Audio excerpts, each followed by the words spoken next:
인물중심, 기업분석, CEO 톡톡. 안녕하십니까, 곽보입니다. 오늘은 친환경차와 자율주행차가 주목받고 있는 지금 정의선 회장과 현대차그룹은 어떠한 준비를 하고 있는지 그 이야기를 해보도록 하겠습니다.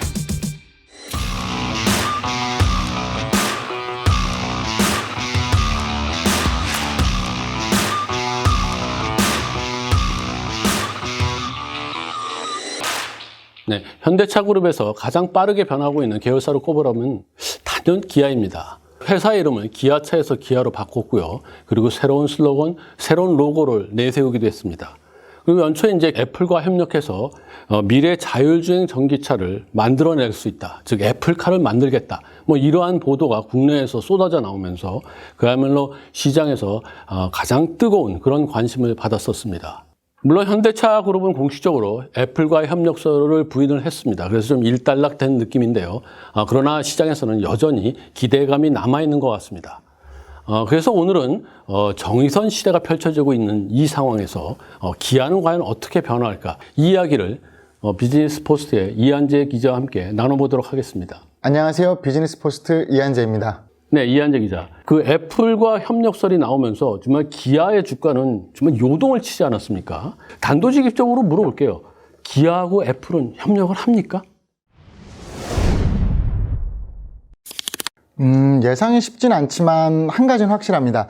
만약에 애플이 자율주행 전기차 시장에 진출을 한다면 기아가 상당히 매력적인 파트너가 될 수 있다는 점입니다. 그럼 그 이야기는 협력을 할 수도 있다. 이런 얘기로 들리는데요. 그런가요? 실제 협력이 이루어질지는 지금 단계에서는 조금 단언하기는 어렵습니다. 하지만 이런저런 가능성들을 좀 살펴볼 수는 있을 텐데요.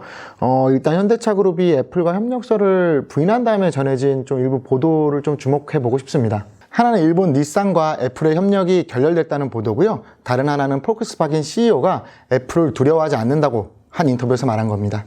저도 그 기사를 보기는 봤는데 우리가 그 기사에 어떤 점을 좀 주목을 해야 될까요? 닛산과 협력이 결렬된 것을 놓고 볼 때는 일단 애플은 폭스콘 같은 아이폰을 만드는 폭스콘 같은 위탁 생산 업체를 원하는 것 같습니다. 하지만 폴크스바겐 CEO 말처럼 자동차 산업은 한 방에 뭔가 점령할 수 있는 그런 전형적 기술적인 섹터가 아닙니다. 전동화 시대 자동차를 만드는 것이 예전보다 조금은 쉬워졌다고는 하지만 진입장벽은 여전히 높다는 얘기죠. 애플은 자동차를 마치 그 스마트폰을 만드는 것처럼 보는 듯한데 스마트폰과 자동차는 완전히 게임이 다른 산업입니다. 물론 자동차도 디자인이 중요하긴 하지만 부품만 수만 개가 들어가는 그런 종합 제조업이고 또한 사람의 목숨이 달린 그런 제품입니다. 그런 점에서 애플이 지금은 폭스콘을 원하지만 결국 이런저런 완성차 업체들을 두드리다가 파트너를 찾지 못하면 결국에는 콧대를 낮출 가능성도 충분한데 그때 아마 기아가 또다시 좀 매력적인 그런 선택지가 될 수 있지 않을까, 그런 가능성도 배제할 수 없다, 좀 그렇게 보고 있습니다. 그러니까 한마디로 지금 폭스콘과 같은 업체가 필요하다는 애플, 그런데 그런 그 위치는 안 된다고 하는 현대차, 이 두 기업이 서로 이제 밀고 당기기를 하면서 힘겨루기를 하고 있는 이런 상황 같거든요. 그래서 결국 이 애플이 다시 돌고 돌아가지고 결국 기아와 손을 잡을 가능성이 있다. 이렇게 분석들을 하고 있는 것 같아요. 그러면 그만큼 기아가 매력적이라는 얘기인데 그만큼 매력적인가요? 아니, 현대차도 있는데 왜 기아랑 지금 얘기를 하고 있죠? 우선 기아가 지닌 전기차 경쟁력, 생산 역량, 그리고 글로벌 네트워크, 이런 것들이 꽤 매력적입니다. 기아는 미국에서 차량을 생산할 수 있고 그리고 전기차 전용 플랫폼도 가지고 있습니다. 외신 등도 이런 점에 주목해서 기아를 애플의 최적화된 파트너로 꼽고 있는데요. 하지만 그것만큼이나 중요한 요소가 바로 말씀하신 것처럼 현대차가 있다는 겁니다. 기아는 현대차가 있기 때문에 정의선 회장이 애플과 협력도 고려할 수 있지 않나, 그렇게 생각합니다. 그건 또 무슨 뜻인가요? 현대차그룹이 애플과 손잡는 데 있어서 가장 큰 위험 요인이 뭘까 이렇게 생각해보면 하청업체로 전락할 가능성입니다. 폭스콘처럼 애플의 하청업체의 역할이 제한될 수 있다는 건데, 그런 점에서 현대차그룹은 현대차와 기아라는 두 완성차 브랜드를 지니고 있다는 점을 적극 활용할 수 있다는 거죠. 그러니까 현대차는 이제 자체 브랜드로 전기차를 만들어서 시장과 이제 경쟁을 하고, 기아는 애플과 협력을 해서 전기차 시대에 또 다른 경쟁력을 갖고 이렇게 두 갈래로 갈 수 있다. 이런 얘기인가요? 그렇습니다. 전동화 시대 현대차와 기아는 이미 조금씩 다른 길을 가기 시작했습니다. 현대차가 전기차뿐만 아니라 그 하늘을 나는 비행기라고 하죠. 도시망공 모빌리티, 그리고 뭐 목적 기반 모빌리티, 그리고 뭐 로보틱스, 뭐 이런 쪽으로 나아가면서 종합 모빌리티 업체로 이렇게 발전하고 있는 것과 다르게 기아차는 오로지 전기차에 집중하는 모습을 보이고 있습니다. 네, 그렇군요. 그러고 보니까 기아는 지난해 이제 미국의 로봇 업체인 그 보스턴 다이내믹스 인수전에 참여하지 않았어요. 그동안 기아는 이제 그룹의 대표적인 계열사 중에 하나로 현대차 또 현대모비스와 함께 대규모 투자에 꼭 참여를 했었거든요. 그런데 이번 인수에는 기아만 쏙 빠졌었습니다. 기아는 현대차와 다르게 로보틱스 사업을 하고 있지 않습니다. 그래서 보스턴 다이나믹스 인수에 참여하지 않았다고 보는 게 조금 중론인데요. 조금 재밌는 게 기아가 자체 전기차 브랜드로 EV를 쓰는 것을 놓고도 뭐 여러 이야기들이 나왔는데요. EV는 전기차를 뜻하는 보통 명사입니다. 스마트폰 업체가 새로운 스마트폰을 내놓으면서 이름을 스마트폰으로 지은 셈인데요. 기아는 이를 놓고 뭐 이렇게 전기차 시장을 선도하는 자신감으로 그렇게 이름을 지었다라고 설명을 합니다. 전기차 이름을 전기차로 지을 정도로 전기차에 집중하고 있다고 볼 수 있는 셈이죠. 네, 그렇군요. 이 내연기관 시대하고는 이제 확실히 다르군요. 보면 그 현대차하고 기아는 가솔린, 디젤, 뭐 승용차 든 SUV든 거의 그 제품 포트폴리오가 비슷한 그런 구성을 가지고 있었어요. 그런데 이제 전동화 시대가 이제 오기 때문에 긴 안목의 큰 투자들은 이제 현대차가 맡고 대신 이제 빠른 시장의 확대가 예상되는 지금의 이 전기차 여기에는 이제 기아가 대응하는 뭐 이런 투트랙 전략을 쓴다. 뭐 이렇게 볼 수 있겠네요. 네, 그렇습니다. 그렇기 때문에 그런 상황이 맞물려서 지금 기아가 애플의 유력 협력업체로 떠오른 건데 정의선 회장이 앞으로 어떤 선택을 하느냐에 따라 기아의 미래는 크게 달라질 것으로 보입니다. 그러면 구체적으로 어떻게 바뀌게 되는지 좀 설명을 해 주시죠. 스마트폰도 이렇게 가만히 보면 애플의 길, 삼성의 길, 뭐 구글의 길, 폭스콘의 길 이런 여러 길이 있지 않습니까? 기아가 전기차에 집중하더라도 앞으로 어떤 길을 선택하냐에 따라서 앞으로 행보가 크게 달라질 수 있다는 얘기죠. 기아는 이제 생산 시설을 가지고 있는 만큼 뭐 애플, 구글 이쪽 길은 아닐 테고 결국은 이제 삼성의 길이냐 아니면 폭스콘의 길이냐 뭐 이쪽일 텐데 그 어느 쪽에 힘을 두게 될지 굉장히 고민이 많을 것 같습니다. 기아에게 현대차가 없다면 모를까? 현대차가 아이오닉이라는 자체 브랜드를 가지고 이렇게 전기차 시장에서 경쟁력을 강화하려고 하는 상황에서 기아를 놓고는 꼭 삼성이나 폭스콘이 아니더라도 여러 선택지가 있지 않을까 그런 생각을 해봅니다. 애플과 논의는 그 시작인 듯 하고요. 그렇다고 하면 기아가 삼성, 폭스콘 이쪽이 아닌 제3의 길을 갈 수도 있다. 이런 말인가요? 네, 가능할 것으로 봅니다. 기아는 PVV라고 불리는 목적 기반 모빌리티에서 그 길을 찾으려고 하는 것 같습니다. 네, 또 어려운 용어가 나왔어요. PBV, 그러니까 목적 기반 모빌리티. 굉장히 좀 생소한 용어인데 새롭게 나오는 용어 같아요. 한번 좀 설명을 해 주시죠. 목적 기반 모빌리티는 말 그대로 수요자의 요구에 따라서 특정 목적에 부합하도록 차량을 제작해서 이렇게 공급하는 겁니다. 병원차, 카페차, 영화관차 등은 물론 뭐 이렇게 넓게 보면 화물용 밴, 아니면 뭐 자율주행 택시, 뭐 물류 차량, 레저용 트럭, 푸드트럭 뭐 이런 특수목적 차량 전반을 의미합니다. 물론 미래 모빌리티인 만큼 전동화 차량이기도 하고요. 네, 그렇군요.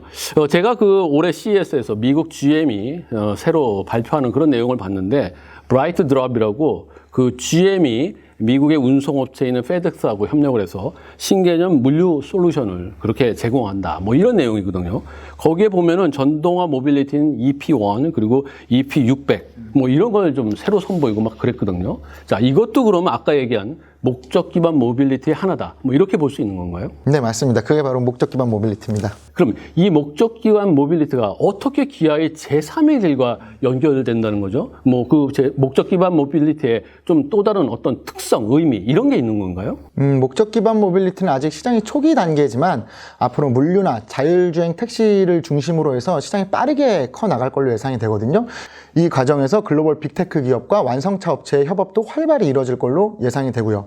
로보택시 사업만 놓고 봐도 그 솔루션 제공업체가 완성차를 만들 수 있는 제조 역량이 없기 때문에 완성차 업체와 협력하는 형태로 해서 지금 서비스가 이루어지고 있습니다. 뭐 구글 웨이모가 크라이슬러와 손을 잡았고요. 글로벌 자율주행 업체인 앱티브가 현대차 그룹이랑 손잡고 지금 자율주행 택시 서비스를 하고 있는 것도 마찬가지입니다. 또 이제 보면 이제 물류 쪽에서 살펴보면은 이제 GM하고 아까 얘기했던 페덱스 협력, 그리고 이제 아마존하고 미국의 전기차 스타트업인 리비안 이렇게 협력을 하는 거, 뭐 이런 여러 협력이 있는데 이것도 다 비슷한 사례라 이렇게 볼 수 있을 것 같아요.